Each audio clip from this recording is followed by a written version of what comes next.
मंजिल उन्हीं को मिलती है जिनके सपनों में जान होती है। पंखों से कुछ नहीं होता, हौसलों से उड़ान होती है। सभी शिक्षक भाइयों को मेरा नमस्कार। इस बार सिलेक्शन लेना है तो आपको मेहनत करनी होगी। और हाँ, जानते हैं कि पंखों से नहीं, हौसलों से उड़ान होती है। अगर हौसले हैं और हौसलों में जान है तो आपको कोई नहीं रोक सकता। क्योंकि देखिए, एक और मैं आपको आज दिखाऊंगा। ये पिक्चर आप जानते होंगे, सिंथेटिक लेग्स के साथ एवरेस्ट फतेह करना कोई छोटी बात नहीं है, बहुत बड़ी बात है। तो हमारे पास तो हाथ पैर सलामत हैं, सब कुछ ठीक है, तो फिर हम अपने माँ बाप के, अपने परिवार के सपनों को पूरा करने में अक्षम कैसे हो सकते हैं? आखिर हमें कौन रोकेगा? कोई नहीं रोक सकता। चलिए देखते हैं, और एक बार फिर से इंग्लिश की ऐसी की तैसी करते हैं। आज हम सोनेट का पोस्टमार्टम करेंगे। सोनेट की क्या क्या चीज़ें, कैसे कैसे इसका डेवलपमेंट हुआ है। All the things that are important according to the point of view of exam, everything will be discussed in this video। बात करते हैं। देखिए, सोनेट की अगर बात करें तो सोनेट जो है वो इंग्लैंड से नहीं स्टार्ट होता है, वो स्टार्ट होता है इटली से। स्टार्ट कहाँ से होता है? इटली से। और कब होता है? तो 14th सेंचुरी में। 14th सेंचुरी में ही सोनेट स्टार्ट होता है इटली से। और स्टार्ट किसके द्वारा होता है? तो पेट्रार्क जो हैं, इटालियन बहुत बड़े पोएट हैं, पेट्रार्क, इनको हम फादर ऑफ सोनेट भी कहते हैं। Father of Italian, father of sonnet अगर पूछेगा, इटालियन नहीं भी है, फादर ऑफ सोनेट अगर पूछता है तो आप पेट्रार्क को ही टिक करेंगे, ठीक है। 14th सेंचुरी में ओरिजिन होता है इटली से। लेकिन अगर ये पूछता है कि फादर ऑफ इंग्लिश सोनेट, तो इंग्लिश सोनेट की अगर बात करें तो उसका ओरिजिन जो है वो 16th सेंचुरी में होता है। मतलब कि इटली से इंग्लैंड आने में काफ़ी लंबा दूरी तय करना पड़ता है और उसमें काफ़ी लंबा समय भी लगता है सोनेट को। और वो चलता है 14th सेंचुरी से और पहुंचता है 16th सेंचुरी में, ठीक। और लाता कौन है? तो उनका नाम है याट, ठीक है। इन्होंने पोएट्री में ब्लैंक वर्स को, पोएट्री में ब्लैंक वर्स को तो सर ने इंट्रोड्यूस किया था। सोनेट को, इंग्लिश सोनेट को इंट्रोड्यूस करने वाले हैं याट, जिन्होंने 16th सेंचुरी में सोनेट को इंट्रोड्यूस किया इंग्लिश में। अगर बात करें, एक टर्म आता है ब्लैंक वर्स। ब्लैंक वर्स, तो इसको अगर पोएट्री में बात करें तो अगर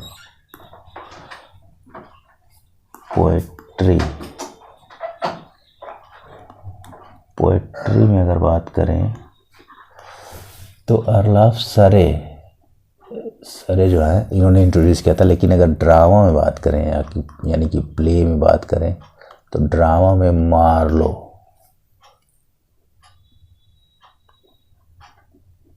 मार्लो ने इंट्रोड्यूस किया था ब्लैंक वर्स को, ठीक। सोनेट के बारे में अगर आगे देखा जाए तो जो पहला सोनेट सीक्वेंस कह लीजिए, जो कि वो एक सोनेट नहीं था, वो कलेक्शन था, इसका नाम था आपका सॉन्ग्स एंड सोनेट्स, जिसको हम जानते हैं टर्टल्स मिससेलेनी के नाम से। टर्टल्स मिससेलेनी के नाम से काफ़ी फेमस है ये। और 1557 में टोटल्स, एक्चुअली ये रिचर्ड टोटल जो हैं वो पब्लिश करते हैं सॉन्ग्स एंड सोनेट को, ठीक। लेकिन इन्हीं के नाम पर पड़ जाता है इसका नाम टोटल्स मिससेलेनी, क्योंकि इसमें बहुत सारी पोएम होती है। एक कलेक्शन होता है 271 पोएम्स का, सोनेट्स का एक तरह से कह लीजिए। तो ओरिजिनल अगर पूछेगा तो सॉन्ग्स एंड सोनेट्स है, लेकिन इसी को हम दूसरा नाम है टोटल्स मिससेलेनी। तो बुक में क्या है कि एग्जाम में टोटल्स मिससेलेनी करके पूछता है, टोटल्स मिससेलेनी का दूसरा नाम क्या था। तो सॉन्ग्स एंड सोनेट्स, इसमें कितने पोएम थे ओवरऑल, तो कह सकते हैं 271 पोएम थे। किसके द्वारा पब्लिश किया गया, तो रिचर्ड टोटल्स के द्वारा पब्लिश किया गया। इतना जो डेटा है ये एग्ज़ाम पॉइंट ऑफ व्यू से आपके लिए बहुत ज़्यादा इम्पॉर्टेंट है, इसको आप याद रखिएगा। ये टोटल्स जो है किसके नाम पर है ये भी पूछ सकता है, तो आप ये भी रखेंगे कि जिसने पब्लिश किया था उसी के नाम पर इसको कहते हैं, और पब्लिश जिसने किया था उसका नाम था रिचर्ड टोटल्स। ठीक, ये सबसे पहले सोनेट सीक्वेंस आया था, जो कलेक्शन था 271 पोएम का, इसको आप याद रखेंगे। हम जो भी फैक्ट, जो भी तथ्य डिस्कस करेंगे वो एग्ज़ाम के पॉइंट ऑफ व्यू से जो इम्पोर्टेंट चीज़ें होंगी उन्हीं को डिस्कस करेंगे, बाकी जो एक्स्ट्रा मटेरियल है उसके बारे में हम बात नहीं करेंगे। ठीक, ताकि हमारा मेन लक्ष्य भी होगा, टारगेट आपका नॉलेज बहुत ज़्यादा नहीं, सबसे पहले सिलेक्शन टारगेट होगा। ठीक है, तो टोटल्स मिससेलेनी जो आता है 1557 में, उसके बाद अगर फर्स्ट इंग्लिश सोनेट की बात करें तो आपका फर्स्ट इंग्लिश सोनेट, चूँकि उसमें कई सारे कलेक्शन से कई सारे पोएम थे तो इसलिए उसको फर्स्ट इंग्लिश सोनेट नहीं कहा जाता है। पहले सोनेट उसमें पब्लिश हुआ, लेकिन फर्स्ट इंग्लिश सोनेट का दर्जा किसको प्राप्त है, तो वो है स्ट्रॉफेल एंड स्टेला। सिडनी का जो वर्क है स्ट्रॉफेल एंड स्टेला, ठीक है, स्टॉफेल एंड स्टेला, इसको हम फर्स्ट नॉवेल नहीं, फर्स्ट इंग्लिश सोनेट का दर्जा देते हैं, और इसी को माना जाता है जो 1591 में पब्लिश हुआ था। स्ट्रॉफेल का मतलब होता है स्टार लवर, स्ट्रॉफेल का मतलब होता है स्टार लवर, और स्टेला का मतलब होता है स्टार। तो स्टार का लवर, स्टार लवर जो है स्ट्रॉफेल एंड स्टेला है, जो 1591 में पब्लिश होता है, और इसके जो राइटर है, एक तरह से कह लीजिए पोएट जो है, उनका नाम है फिलिप सिडनी। फिलिप सिडनी पूरा नाम है। ठीक, एक्चुअली होता क्या है इसमें जो है, सिडनी साहब अपनी जो बिलव्ड है, जो बाद में उनसे शादी भी हो जाती है, उनको ही ये दर्शाते हैं, जिनका नाम था लॉरा। लॉरा कई जगह पे और भी दिया हुआ है, तो इन्हीं को ये दर्शाते हैं या फिर इंडिकेट कहते हैं, डेडिकेट करते हैं। ठीक, लॉरा एक करेक्टर है आपका इसमें स्ट्रॉफेल एंड स्टेला में, जो पेनिलोप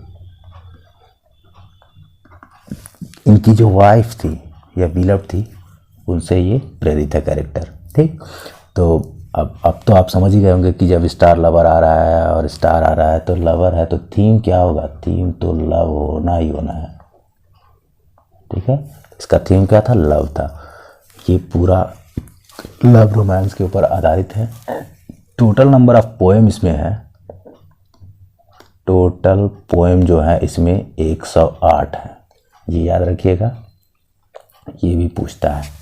ठीक, तो इसके बारे में जो भी डेटा है स्ट्रॉफेल एंड स्टेला के बारे में, ये सारा एग्जाम पॉइंट ऑफ व्यू से बहुत ज़्यादा इंपॉर्टेंट है। स्टार लवर किस, या स्ट्रॉफेल का मतलब क्या होता है, स्टार लवर का मतलब क्या होता है, इस तरह से पूछ लेता है। स्टेला का मतलब क्या होता है, कब पब्लिश हुआ, 1591 में, किसके द्वारा, या फिर इसके पोएट कौन है, तो फिलिप सिडनी है। जो इसमें लॉरा का कैरेक्टर है वो किसको डेडिकेटेड है, किससे प्रेरित है कह सकते हैं, तो पेनिलोप, जो कि फिलिप सिडनी साहब की बिलव्ड, और आफ्टर दैट वो शादी कर लेते हैं तो वाइफ बन जाती हैं। थीम क्या है, तो थीम इसका लव है। कितने नंबर ऑफ पोएम्स हैं, तो 108 इसमें पोएम है टोटल। 1591 में आता है। फिर 1592 में अगर बात करते हैं तो 1592 में आता है आपका डेलिया, सैमुअल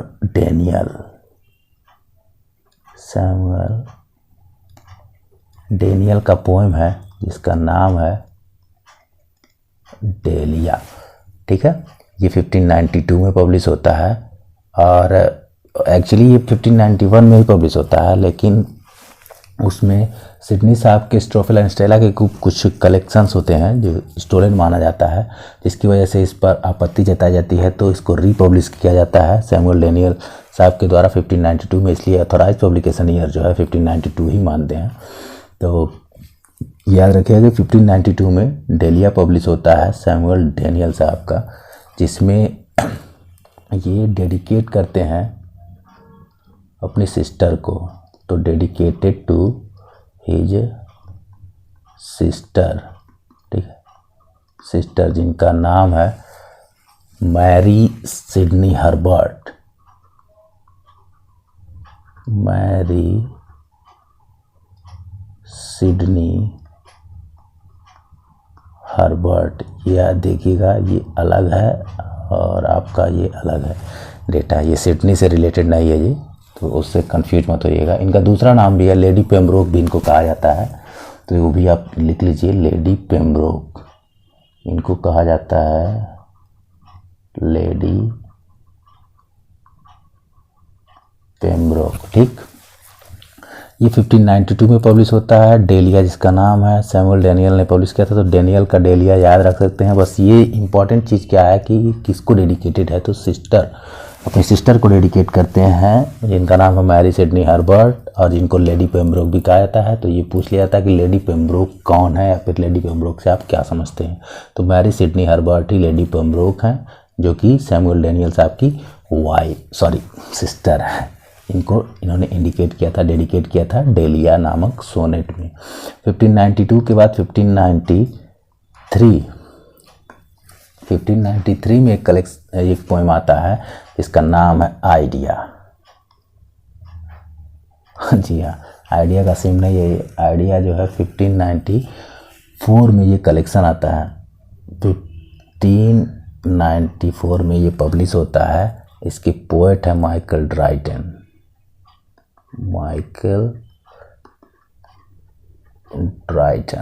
ठीक।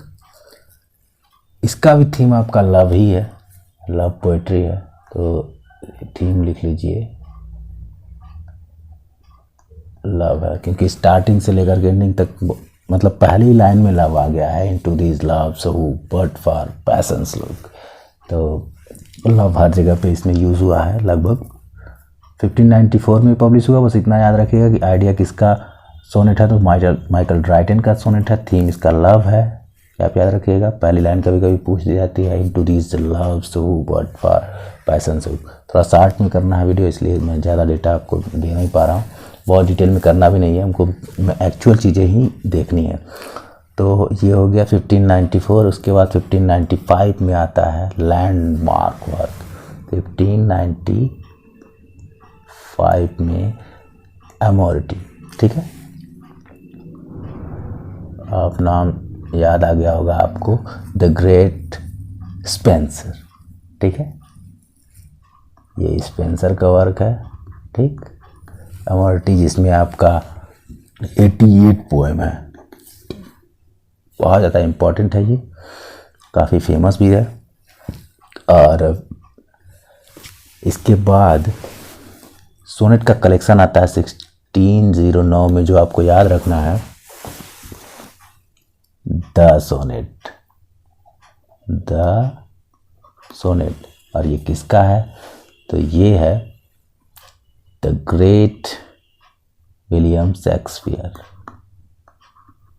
जी हाँ, विलियम शेक्सपियर। इसमें टोटल नंबर ऑफ पोएम आप जानते होंगे 154 है, और ये कई लोगों को डेडिकेटेड है। तो सबसे पहले तो हम ये देखेंगे कि वो 1 से लेकर के 126 तक किसको डेडिकेटेड है। उनके फ्रेंड विलियम हर्बर्ट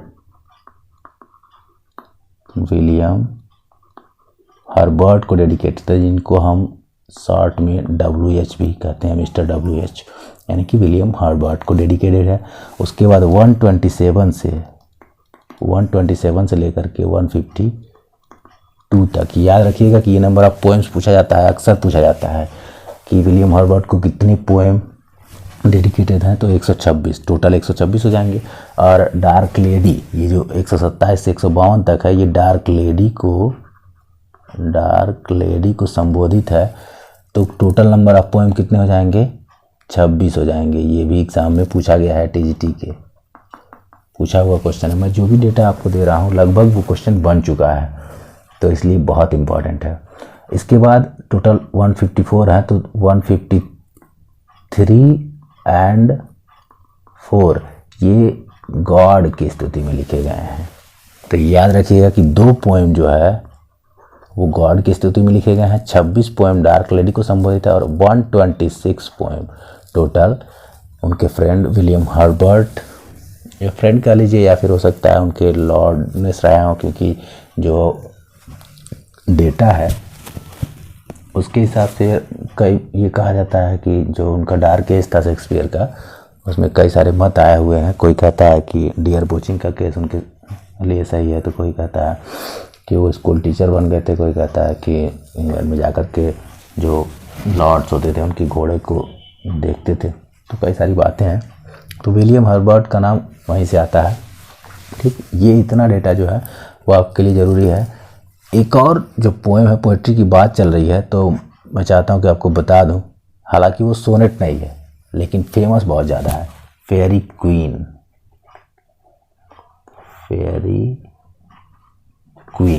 ठीक है, ये भी स्पेंसर साहब का ही वर्क है, जिसके लिए इनको पेंशन भी मिला था 50 यूरो का, सॉरी ये इस तरह से है, यूरो जो है 50 यूरो का इनको लाइफ टाइम पर ईयर का पेंशन मिल गया था। और दिया किसने था? तो एलिजाबेथ फर्स्ट ने दिया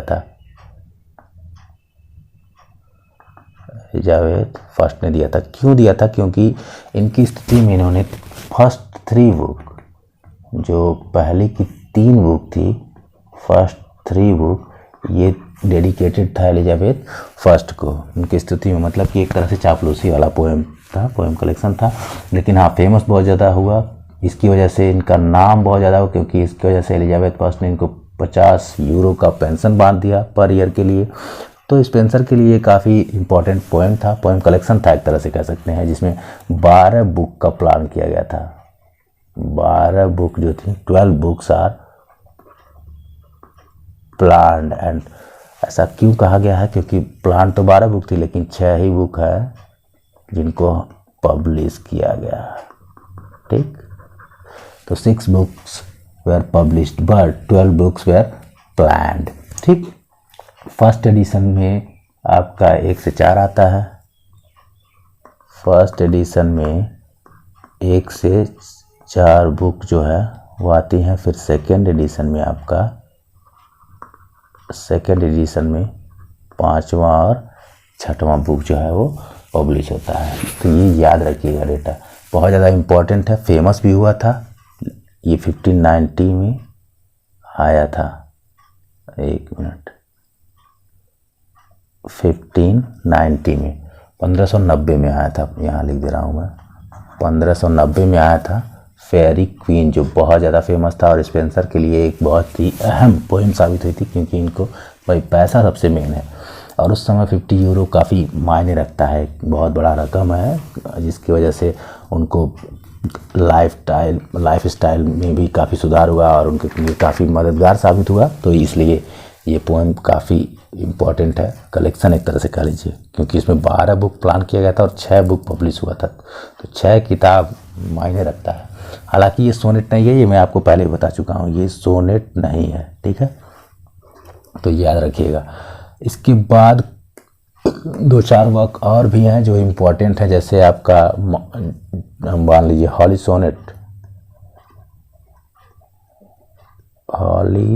सोनेट्स नाम से आया था वर्क जॉन डन का। तो ये भी आपका काफ़ी फेमस है, जॉन डन का हॉली सोनेट, जो आपको याद रखना है। ठीक है, ये आपका किस में था? तो पेट्रार्कन स्टाइल में था, पेट्रार्कन स्टाइल में।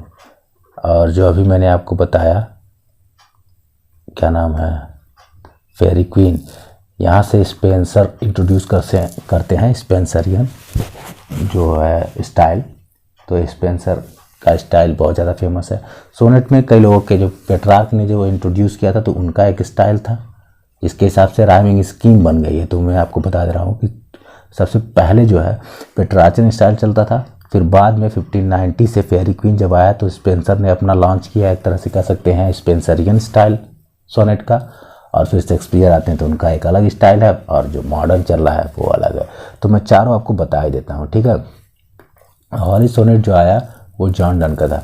उसके बाद ये पेट्रार्कन स्टाइल में था। तो पेट्रार्कन स्टाइल होता क्या है ये मैं आपको बता दे रहा हूँ। इसमें क्या होता था, राइमिंग स्कीम आपका था ABBA, ठीक, ABBA, फिर ABBA, ABBA, ABBA, ABBA, CDC, CDC और फिर CDC। इस तरह से ये पेट्रार्कन स्टाइल था। लेकिन अगर बात करें स्पेंसरियन स्टाइल की, तो स्पेंसरियन स्टाइल में क्या था, ABAB, यहाँ ABBA था, यहाँ ABAB हो जाता है। स्पेंसरियन स्टाइल में क्या करते हैं, ये ABAB कर देते हैं, फिर BC कर देते हैं, और फिर CD कर देते हैं, और लास्ट में लेके चले जाते हैं EE। यानी कि 4 लाइन का क्वार्टरन होता है, 3 क्वार्टरन होता है, फिर एक कपलेट होता है। लेकिन इनमें क्या है कि 2 क्वार्टरन है, ये 3 लाइन का है, कपलेट नहीं है इसमें, ठीक। तो ये है आपका स्पेंसरियन राइमिंग स्कीम या फिर Spenserian style of sonnet writing, ठीक है। इसको आपको याद, पेट्रार्चन हो गया और स्पेंसरियन हो गया। शेक्सपियर आते हैं तो क्या करते हैं, स्पेंसरियन में थोड़ा सा ये बदलाव लाते हैं, और इनका जो राइमिंग स्कीम है वो भी रहता है ABAB ही रहता है, ABAB रहता है, ठीक। लेकिन इसके तुरंत बाद ये C पर चले जाते हैं तो CD हो जाता है, ABAB CD। अब फिर EF और लास्ट में ले जाते हैं GG। तो इनका राइमिंग स्कीम एक तरह से जो स्पेंसर फॉलो करते हैं, 3 क्वार्टरन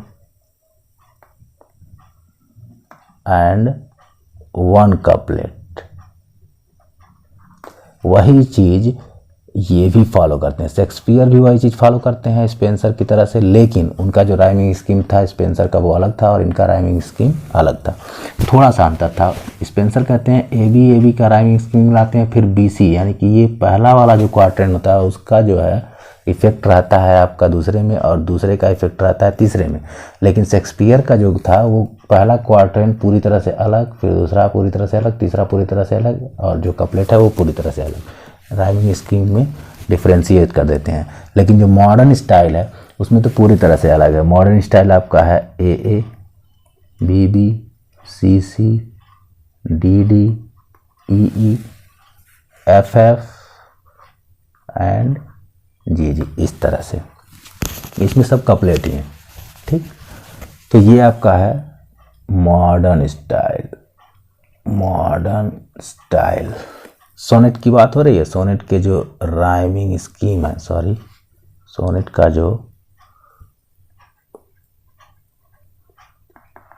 राइमिंग स्कीम है उसके बारे में हमने अभी चर्चा किया कि पेट्रार्चन स्टाइल में क्या था, स्पेंसरियन स्टाइल में क्या था, और शेक्सपियरियन स्टाइल में क्या था, फिर आपका मॉडर्न स्टाइल में क्या है। तो याद रखिएगा कि ये शेक्सपियरियन स्टाइल है, ठीक। शेक्सपियरियन का स्टाइल ये पूछा जाता है, कई बार पूछा गया है, ये राइमिंग स्कीम भी पूछा गया है। सही नहीं, मैं आपको जो भी डेटा दे रहा हूँ वो सब का सब एग्जाम पॉइंट ऑफ व्यू से बहुत ज़्यादा इंपॉर्टेंट है, और कहीं ना कहीं क्वेश्चन बन चुका है, तभी मैं बता रहा हूँ आपको। उसके बाद जॉन मिल्टन का वर्क आ जाता है आपका, जॉन मिल्टन का, जो आपको याद रखना है, और ये आपको पता भी होगा, आपने पढ़ा होगा, ऑन हिज ब्लाइंडनेस,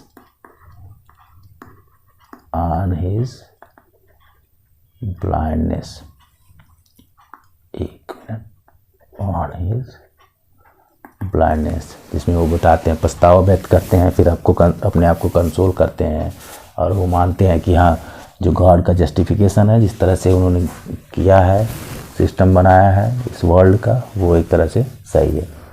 फिर जॉन कीट का एक वर्क है, बहुत ज़्यादा फेमस है सोनेट के मामले में, चैपमैन्स होमर, जिसको आपको याद रखना है, चैपमैन्स होमर, ठीक है। फिर सेली का भी एक वर्क है, इसको भी आपको याद रखना है,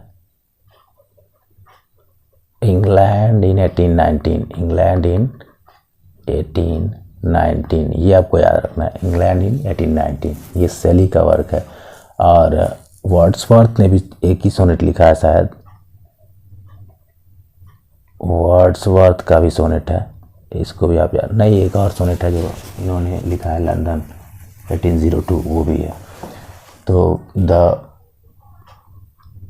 वर्ल्ड इज टू मच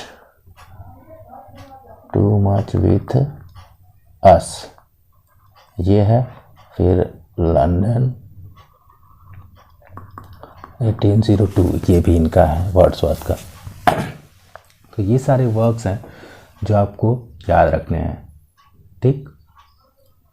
लेकिन भूलिएगा मत कि आपको जो भी डेटा मैं दे रहा हूँ वो एग्ज़ाम पॉइंट ऑफ व्यू से बहुत ज़्यादा इम्पोर्टेंट है, इससे क्वेश्चन बना हुआ है और आने की संभावनाएं पूरी हैं, ठीक है। थैंक यू वेरी मच, मिलते हैं नेक्स्ट वीडियो में, तब तक आप वर्क करते रहिए, ठीक है, मेहनत करते रहिए और इरादा पक्का रखिएगा, सिलेक्शन ज़रूर होगा। मिलते हैं नेक्स्ट वीडियो।